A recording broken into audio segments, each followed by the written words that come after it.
सोहळा आनंदाचा गजर विठुरायाचा अखंड हरिनाम सप्ताह मौजे कडा तालुका आष्टी जिल्हा बीड। आपले नंद समस्त ग्रामस्थ मंडळी कडा तालुका आष्टी जिल्हा बीड। प्रेक्षेपण आपल्या आवडत्या मराठी हॉटस्पॉटवर। जयदेव स्वामीला माहिती नाही, वर सुंदर असं आसन केलं फुलाचं, जयदेव स्वामीला तिथं बसवलं, 2 सेवक दिले आणि सांगितलं जा यांना यांच्या घरी पोहोचत करा सुखरूप। जयदेव स्वामीला घेऊन चालले। पहिल्यांदा एकच सेवक, पण त्याला असणारं अर्जंट काम निघालं की म्हणलं महाराज माझ्या अशी अशी अडचण आहे, तुम्ही जाऊ शकता का? मी घरी गेलो तर ते म्हणले काय अडचण नाही, तू जा। ती सेवक गेला, मग एकटे जयदेव स्वामी चालले। तर ज्या राजाने भरलं होतं ना द्रव्य, तेव्हापासून त्याच राज्यातल्या 2 मवाल्यांनी त्याच्यावर लक्ष ठेवलं आणि मग अशा अरण्यात रथ पोहोचल्यानंतर त्यांनी ते रथ अडवला। ते म्हणले बाबा काय पाहिजे तुम्हाला, हे रथच घ्या, मला काही हे करू नका। जयदेव स्वामी निघाले ते रथ सोडून। ते म्हणले अरे पण हा निघालाय आणि ह्याने जर राजाला कागाळी केली तर आपलं बरं होणार नाही, त्याच्यापेक्षा याला वाचणार संपून टाकलं पाहिजे। मग धावले त्याच्यावर, पण धावले तर त्यांनी विचार केला याचे हातपाय तोडून टाकू। जयदेव स्वामीचे हातपाय कलम केले, तोडून टाकले आणि एका कोरड्या विहिरीत जयदेव स्वामीला लुटून दिलं। जयदेव स्वामी म्हणले माझ्या प्रारब्धाची गती तशी असेल, माझ्या जी प्रारब्धात असेल ती होत असेल, याच्यात कुणाचा दोष नाही।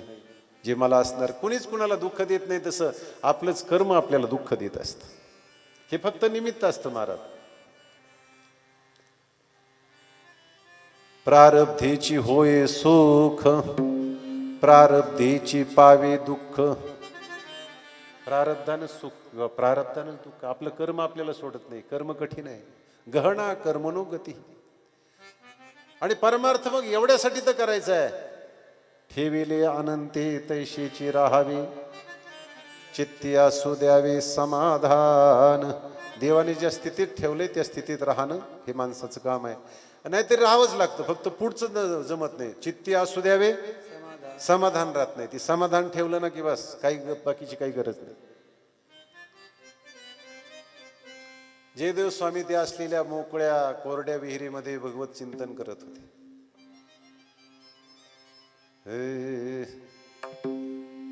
जय जय राम कृष्ण हरी, जय जय राम कृष्ण हरी, जय जय राम कृष्ण हरी, जय जय राम कृष्ण हरी, जय जय राम कृष्ण हरी, जय जय राम कृष्ण हरी, जय जय राम कृष्ण हरी, जय जय राम कृष्ण हरी, जय जय राम कृष्ण हरी, जय जय राम कृष्ण हरी, जय जय राम कृष्ण हरी, जय जय राम कृष्ण हरी, हरे राम कृष्ण हरी, जय जय राम कृष्ण हरी, जय राम कृष्ण हरी, जय जय राम कृष्ण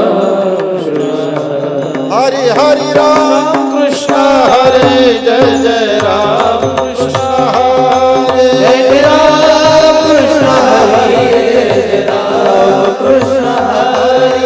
राम कृष्ण हरी, जय जय राम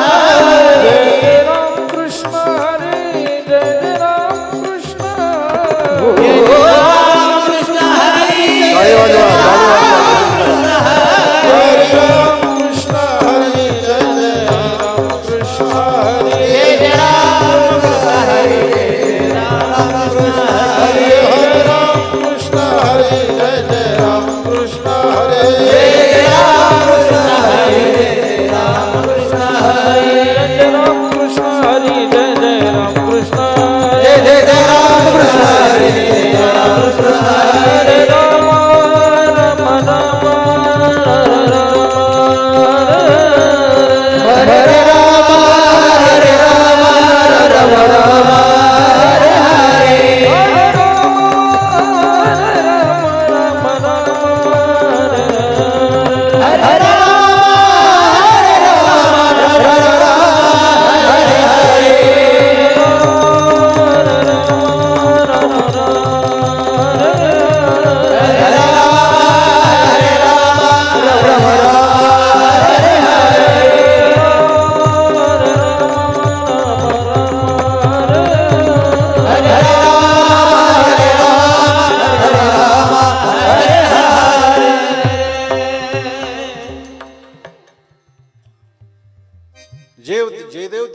स्वामीचं चिंतन चाललं, भजन चाललं होतं.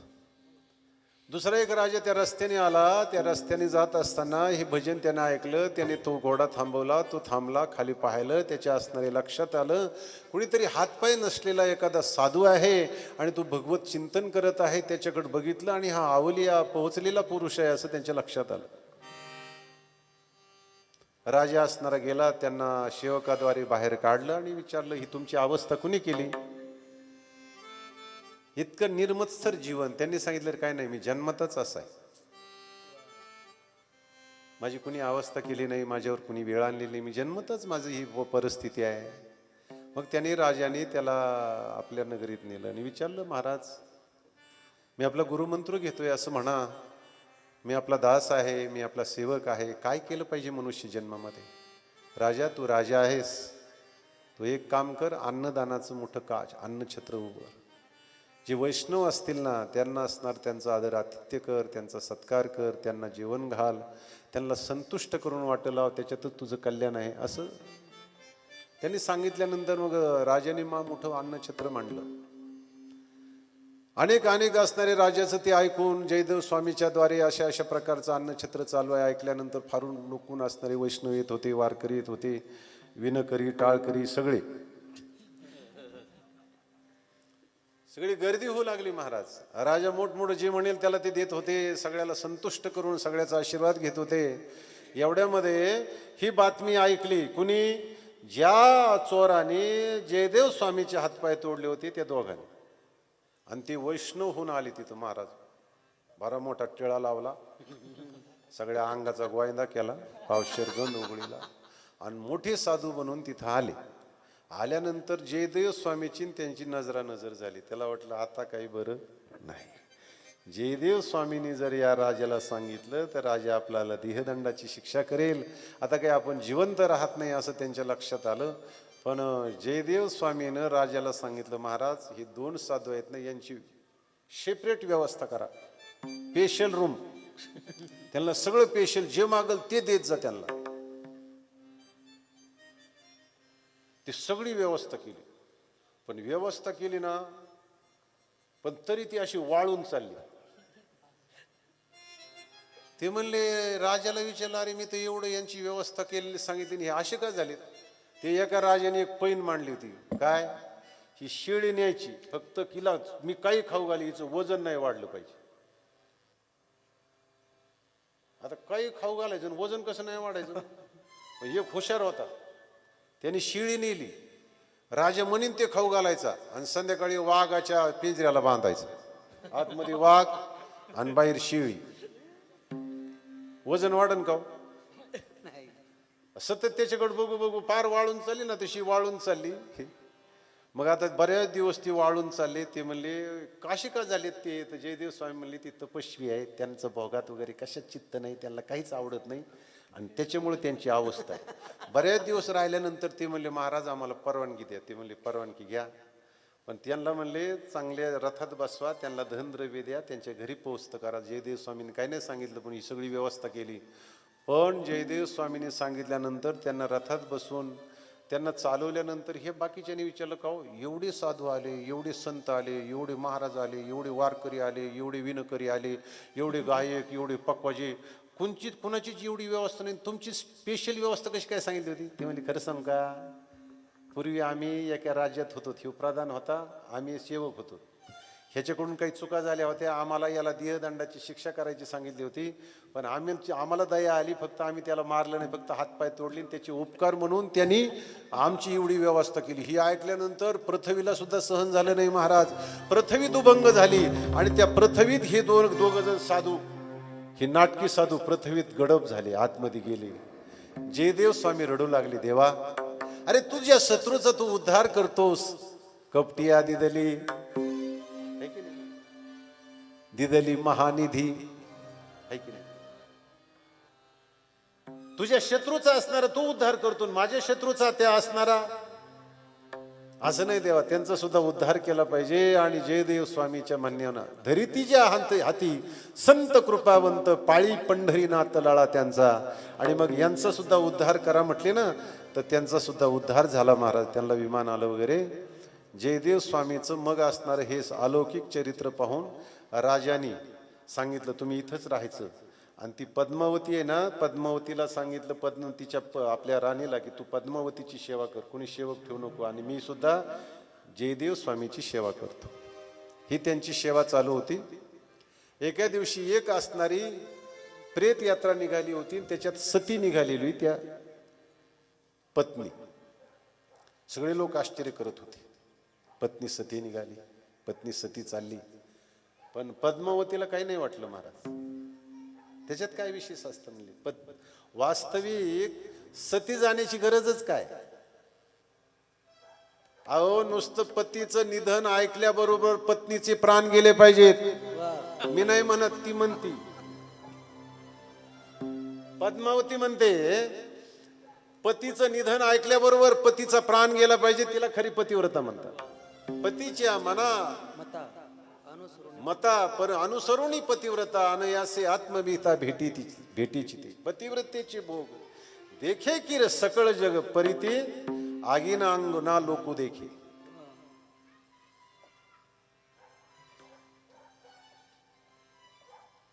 तुका म्हणे पतिव्रता आणि तिची देवावरी सत्ता, तिचं सामर्थ्य आहे महाराज. त्या पत्नीनं फक्त पतीचीच सेवा केली तरी तिला कशाची सेवा करण्याची गरज लागत नाही, इतकी त्याच्यात सामर्थ्य आहे. आपल्याकडे पुष्कळ गोष्टी आहेत पण आता आपल्याला नाही सांगायचं. त्या सगळ्याला आश्चर्य वाटले, काहीतरी बोलते म्हणजे. मग एका दिवशी राणीनं सगळा प्लॅन तयार केला. राजा शिकारीला निघाला, त्याच्याबरोबर जयदेव स्वामीही गेले. आणि तिकडं गेल्यानंतर तिकडं जयदेव स्वामीवर वाघानं हल्ला केला. जयदेव स्वामीचे कपडे रक्ताने भरलेले, त्यांचं प्रेत असणार आणलंय, हे जयदेव स्वामीने वाघाने मारले असं तिला दाखवायचं होतं की खरंच हिचं काय म्हणणं आहे, जी म्हणते ती खरं आहे का.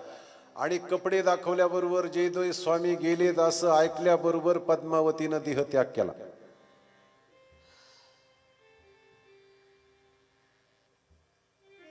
तिचे प्राण निघून गेले. पण आता हे नाटक केलं ते. आता राजाला कळालं तर काय म्हणेल म्हणून त्या असलेल्या राणीनं राजाला सगळी वृत्तांत सांगितला, सगळ्याला सांगितला चुकून माझ्याकडून हे झालं. जयदेव स्वामीला ही खरी गोष्ट कळाली. जयदेव स्वामीनं आपलं सामर्थ्यानं पद्मावतीलाही जिवंत केलं.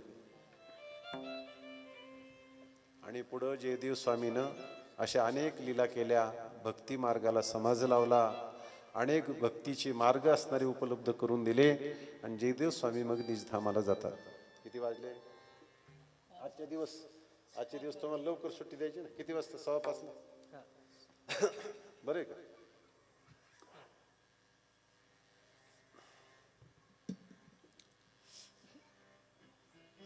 पुढचा जो अवतार आहे आपल्याला जरा लांबची थोडी एकच घ्यायचा आता 10-5 मिनिटात. आणि म्हणजे वाल्मिक ऋषींनी त्या राम अवताराच्या रामाचे कित्येक वर्ष अगोदर रामायण केले. रामायण रामादे. आता त्या वाल्मिकाला सुद्धा असणार पुन्हा देवाचं वर्णन करावं लागेल, भक्तीला लोक लावावं लागतील. मग त्यांनी अवतार घेतला, त्यांचं नाव तुलसीदास. वाल्मिकानं कुणाचा अवतार घेतला? तुलसीदासाचा अवतार घेतला. तुलसीदासचं जीवन सुद्धा अतिशय पूर्व जीवन, अतिशय संसारासक्त. ऐका, त्यांनी पत्नीला कधी माहेरी पाठवलं नाही म्हणतात.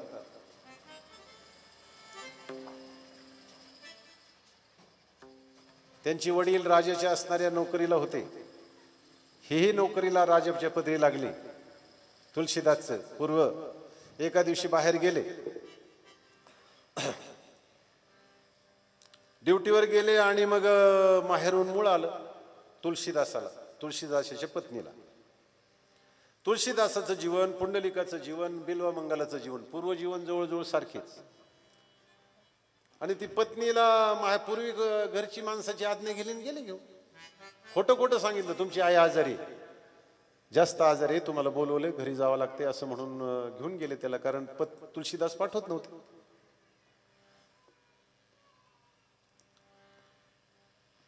आणि मग गेल्यानंतर रात्री तुळशीदास आले. तुळशीदासानं घरी चौकशी केली. पूर्वी जॉईंट फॅमिली असायची. आता काय नाही, मम्मी न पप्पा दोघांच्याच गप्पा. हम दो हमारे दो. तसं असणारं ते पूर्वीचं असणारं ते घरचे आल्यानंतर घरच्या मंडळीने सांगितलं, हो तुमची मंडळी माहेरी गेली. तुळशीदास असणारी बेचैन झाली. काय करावं काय करावं, झोप येणं तुळशीदासाला. रात्री 12 वाजता उठले आणि तुळशीदास सासरवाडीला निघाले. नदीला पूर आलेला, कसं करावं. ते एक प्रेत वाहत येत होतं, त्या प्रेतावर बसले, पलीकडे पोहोचले. नौका समजून, तुम्ही म्हणाल बा ती काय आंधळे होते का, तर मी तुम्हाला सांगेल ती आंधळीच होती.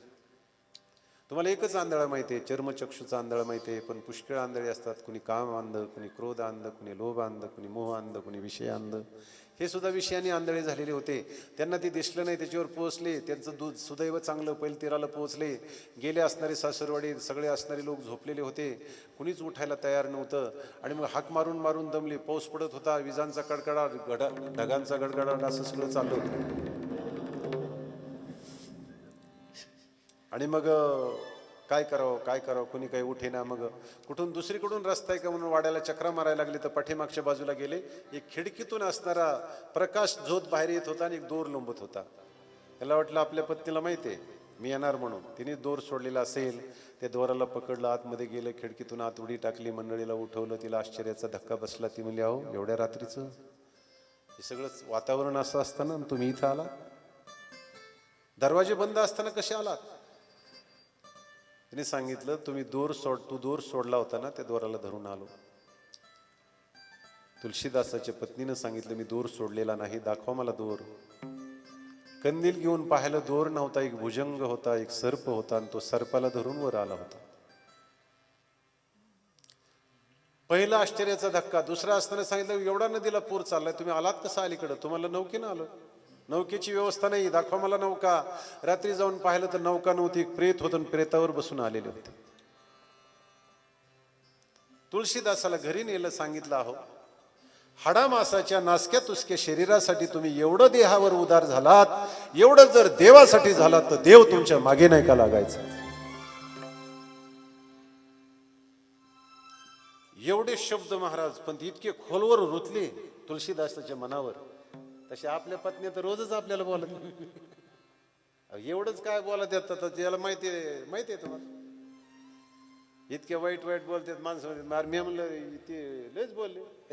ते म्हणतो महाराज आपली म्हणून बोलत, ही लोकांची कशाला बोलत. आम्हाला लय अनुभव. एखाद्याची गावात गेलो ना, एखाद्याने म्हणजे महाराज चला चहा प्यायला. आपलं न ऐकल्यानं करायचं. चहा प्यायचा नसतो, चहा जमत नाही, ते साखर घ्यायची नाही, ते काय त्याचं चवच नाही त्याला. काय आपण न ऐकल्यानं करायचं. त्याने पुन्हा टुमकं, महाराज चला चहा प्यायला. तर आता आपल्याला वाटतं 4-2 वेळा झाली, हे टुमकं नाही मिठायचं, चला एकदा मिटूनच टाकतो. मग त्याच्या मागे गेलं ना, आणि मग लांबून दही महाराज आले, चहा टाक. ते म्हणते तुला काम नाही, त्या महाराजाला धंदा नाही. अरे हे का हाटील, हे का तिकडूनच तिचा सूर असणार चढतो. अरे ते म्हणतो हळू बोलू, ती महाराज ऐकते. ऐकायचं काय राहिले. तर आपल्याला वाटतं पुढं जावा का मागं सरावा का काय, एवढंच नाही. कस तरी बसायचं एका कोपऱ्याला, चहा उस्तर अर्धा घ्यायचा. आणि बाहेर निघाले, त्याला जर म्हणलं ना, मंडळी फारच फडाफडा बोलली. ते म्हणतो महाराज ती बोलती हो, पण तिच्या मनात काही नसतं. आता मी म्हणले तुला कळत, मला कसं काय कळत. आपण असं असणार महाराज त्याच्यावर पांघरून घालतो, पण वैराग्य मात्र सगळ्याला होत नाही. तुळशीदासाला एकाच शब्दानं वैराग्य झालं. पत्नीलाच गुरु मानलं महाराज. तिचं बी ऐकत जा कधी कधी, नाही तर तुला काय कळतंय तुला काय कळतंय असं नाही. उपदेश भलते हाती झाला चित्ती धरावा. कोणाचाही उपदेश असू द्या, चांगला असेल तर त्याचं असणार तू कल्याण करेल. तुम्हाला सांगतो, परमार्थ पत्नीनं दिला तरी अमर होतो, आणि संसार देवानं दिला तरी नासूनच जातो.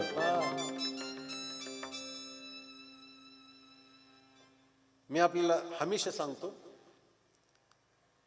भगवान श्रीकृष्ण परमात्म्याला किती पत्न्या होत्या? 16,108. 16,107 जणीला प्रत्येकीला 10 मुलं होती. तुम्ही किती होते मग ती तुम्ही गणित करा, आपल्याला काय त्याच्याचं काही घेणं देणं नाही. प्रत्येकीला 16,107 जणीला मुलं होते, आणि एकीलाच काही नव्हतं. तिचं नाव जांबुवंती. ती एक दिवशी उदास बसलेली होती, उद्विग्न झालेली होती. देव गेले, काय झालं? ती म्हणली काय होईल? अरे ती म्हणली तू आता चांगली होती. ती म्हणायची असं. तुला बरं नाही का काय? ती म्हणायची नसं.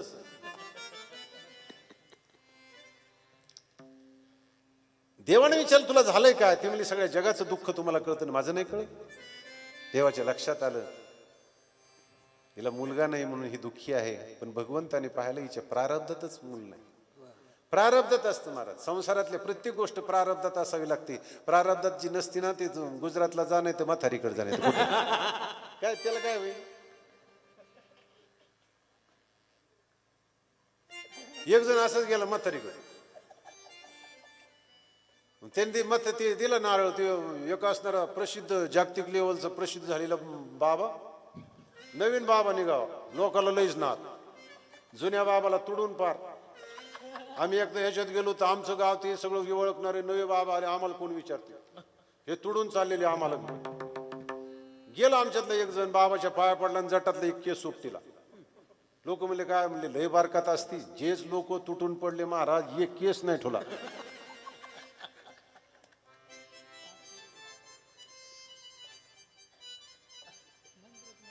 काही म्हणतात का? एक जण म्हणला, एक आले बा जटापिटा वाढून, म्हणले बाबा तुमचं किती वय आहे? ते म्हणले मी रामाच्या यज्ञात तूप वाढायला होतो.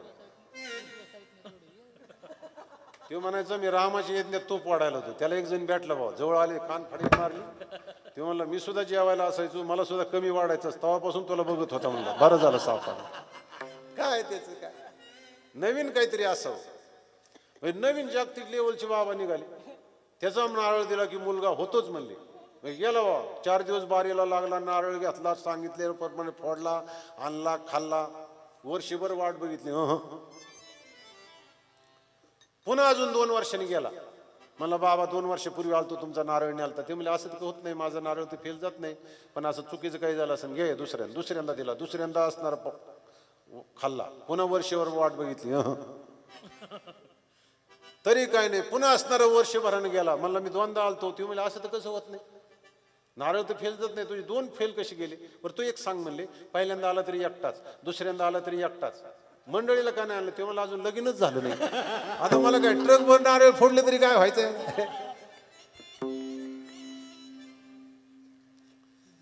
प्रारब्धात नाही ना, मूल प्रारब्धात असावं लागतं. मग असणार प्रारब्ध जर बदलवायचं असेल तर आपलं इष्ट देवता जर प्रसन्न झाली तर आपलं प्रारब्ध सुद्धा बदलतं. हा नियम आहे. मग भगवान कृष्णाची इष्ट देवता कोणती? भगवान शंकर. मग वर्षभर एक पूजा केली. ऐका, रोज 1000 कमळं वाहून भगवान शंकराची पूजा करायची. शेवटचा दिवस वर्षातला आणि शेवटच्या दिवसात फक्त 1 कमळ कमी पडलं. आणि भगवान शंकराने अशी माया केली की कुठंच कमळ नाही ठेवलं.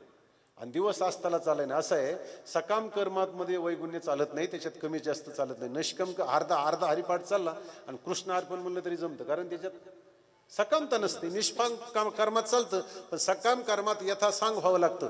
1 कमळ असणार जर आता कमी पडले आणि दिवस असताना गेला आणि पूजा जर पार पाडली नाही तर वर्षभर केलेली पूजा वायाला जाईल.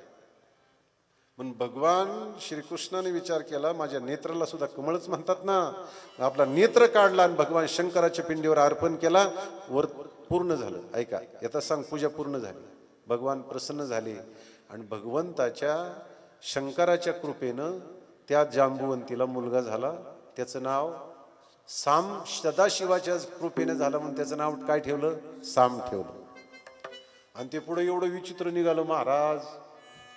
हे नवसाची अशीच असते असं म्हणते बा. विचित्र निघालं महाराज. पुढे ऋषीचा छळ करायला गेलं. स्वतः असणार स्त्रीचा वेश धारण केला. त्या मित्राला पुढे पाठवलं आणि त्या ऋषीला विचारा म्हणले, मला काय होईल? चिरगुडली पोट, तुकाराम महाराज म्हणतात ना. आणि सांगितलं मला काय होईल? ते म्हणले अहो कशाला छळ करता? मग तुम्हाला सांगता येत नाही तुम्ही कशाचे बाबा? लोक बाबा कसे ठरवतील त्याचा एक नियम नाही. मग ऋषीला क्रोध आला. ते म्हणले याला मुसळ होईल, त्यानं तुमच्या सगळ्या कुळाचा नाश करेल. ते कपडे सोडून पाहिलं, त्याच्यात मुसळ निघालं. मग घाबरली, त्याला कुटण्याचा प्रयत्न केला, त्याचं पीठ असणारं समुद्रात टाकलं, अखंड भाग तो काही बार व्हायना, मग तो समुद्रात फेकून दिला. पुढे त्याचे असणारे हे यादव प्रभात क्षेत्राला गेले, तिथं दारू पेले, तिथं युद्ध सुरू झालं. शस्त्रास्त्रांनी न मेलेले ते असलेले यादव, हे लव्हाळे उगाले होते त्या लोखंडाच्या पिठाचे, त्या लव्हाळ्याने एकमेकाला मारला आणि संपले. जो कठीण भाग होता तो माशानं गिळला होता, तो मासा असणारा एका व्याधाला सापडला होता, त्याच्या पोटात तो असणारा तुकडा निघाला, त्याने तो बाणाला लावला आणि तो बाज श्रीकृष्णाला लागला आणि भगवान श्रीकृष्णाने आपली यात्रा संपवली. कर्म रे खारे टळे ना, बाण लागला जग जीवना, कृष्णे सांडिल्या गोपांगना, हे नारायणा प्रारब्धे. देवानं दिला तरी संसाराने काय दिलं? दुःख दिलं. परमार्थ पत्नीनं दिला तरी सुखच देतो. सांगितलं अहो एवढं सर प्रयत्न देवासाठी केले तर देव तुमच्या मागे नाही का लागायचा. पत्नीचं दर्शन घेतलं आणि निघून गेले महाराज. चित्रकूटावर भगवंत प्रभू रामचंद्राची साधना केली. नंतर 12 वर्ष असणारी साधना करीत असताना ते असणाऱ्या शौचाला जायचे, एका झाडाखाली पाणी टाकायचे ना. 12 वर्षांनी भूत प्रसन्न झालं. कोण? भूत.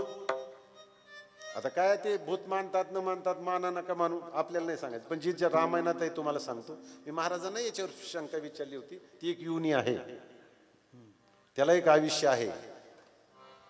तो काय म्हणे, उलटे पाय जाये तया स्थळाची, ज्याचे पाय उलटे असतात ना त्या युनीला जावं लागतं, असं तुकाराम महाराज म्हणतात. म्हणजे युनी मानलेली आहे. चला आपले त्याचे ओहापोह करायचं नाही का, माना नका मानू. पण भूत प्रसन्न झालं. ते म्हणलं बघा मी कशासाठी, रामासाठी प्रयत्न करतोय, मिळालंय भूत. हिरा मागत होतो, मिळाली गारगोट, हे की नाही. हे असं कसं झालं? ते म्हणले काय पाहिजे? ते म्हणले मला रामाची. अरे त्याचं नाव घेऊ नको म्हणले. मी त्याचं नाव नाही सांगत, पण त्याच्या सेवकाची तुला भेट घालून देतो. कोणाची? त्याचा जो सेवक आहे हनुमंत, त्याची. कुठं भेटेल? म्हणले काशीत पोथी चालते ना, ती काशीत राहायला गेली नंतर. आणि सगळ्याच्या अगोदर एक झक्क म्हातारी येऊन बसतं पोथीला, आणि सगळ्याच्या मागून जातं. ते हनुमंत आहे. खून सांगितली तुलसीदासाला.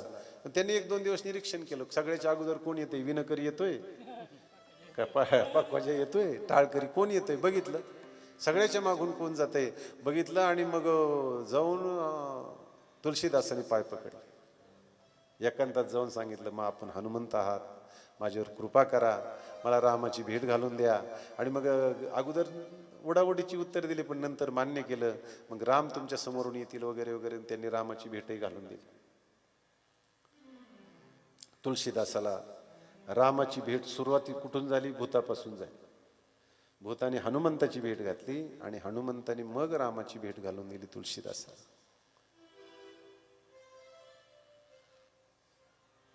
तुलसीदासाच्या जीवनामध्ये अनेक प्रसंग आहेत. तुलसीदासानं पहिलं रामायण केलं होतं ना वाल्मिकी असताना, तसंच तुलसी रामायण केलं. अतिशय गोड.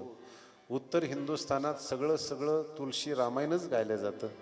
अतिशय सुंदर त्याच्यावर असणारे विवेचन करणारे तुलसी मानस, असे अनेक ग्रंथ तयार झाले त्या तुलसीदासाच्या रामायणावर.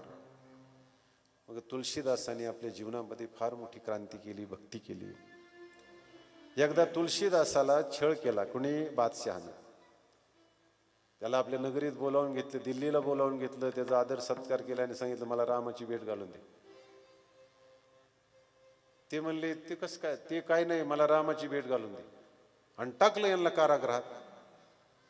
मग कारागृहात घातल्यावर रामाने हनुमंताला पाठवलं. म्हणले अगोदर काय करा, आता तुमची सेना पाठवा. जी वानर सेना आली म्हणतात, कुणाचे घर नाही नीट ठेवले, कुणाचे कपडे नाही, सगळ्या दिल्लीत गोंधळच घातला. गोंधळ घातला दिल्लीमध्ये म्हण. आणि दिल्लीत गोंधळ घातल्यावर गल्लीत काय होईल? ही काय भानगड आहे? ते म्हणले तुम्हाला रामाची भेट पाहिजे ना, हे अगोदर सैन्य आले. मग हनुमंत जांबुवंत ते मोठाली येते, मग मागून राम येणार आहे. ते म्हणला एवढं बंद करा, एवढ्यानेच पुरं झालं. अशा प्रकारचं असणारे अनेक घटना तुलसीदासाच्या जीवनामध्ये आहेत. पण आपला वेळ आज समाप्त आहे. राहिलेली असणारी कथा आपण उद्या पाहू. जय जय जय राम कृष्ण हरी, जय जय राम कृष्ण हरी, जय जय राम कृष्ण हरी, जय जय राम कृष्ण हरी, हरी राम कृष्ण हरी, जय जय राम कृष्ण हरी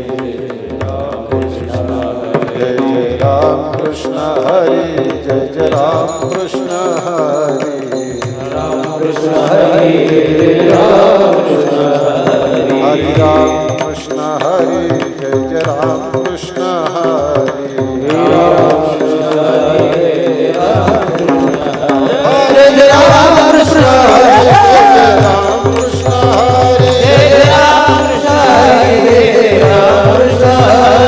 राम कृष्ण हरी जय जय राम कृष्ण हरी राम कृष्ण हरी राम कृष्ण हरी राम कृष्ण हरी जय जय राम कृष्ण हरी राम कृष्ण हरी राम कृष्ण हरी राम कृष्ण हरी जय जय राम कृष्ण हरी राम कृष्ण हरी राम कृष्ण हरी राम कृष्ण हरी जय